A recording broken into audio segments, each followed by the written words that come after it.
বিপ্লব পরবর্তী একজন বিপ্লবীকে প্রকাশ্যে দিবালোকে রাজপথে গুলি করে হত্যা করা হয়েছে।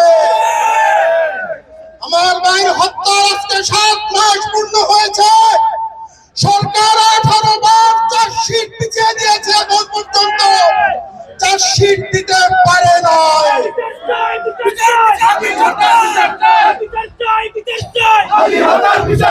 বাংলাদেশের স্বাধীনতা সার্বভৌমত্ব রক্ষা করতে হলে বিপ্লবীদেরকে যে হত্যা করা হয়েছে, যাদের পরিকল্পনায় হত্যা করা হয়েছে, এই হত্যার পিছনে যারা অর্থ দিয়েছে তাদেরকে জনগণের মুখোমুখি করে বিচারের আদায় করতে হবে।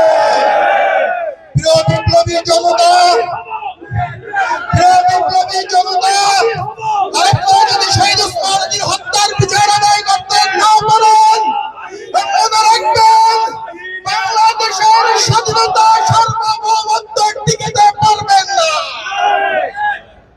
প্রিয় বিপ্লবী জনতা, আপনাদের কাছে আমি অনুরোধ করব, যতক্ষণ পর্যন্ত শহীদ ওসমান গনির হত্যার বিচার না হয় আপনারা এই দাবি অব্যাহত রাখবেন।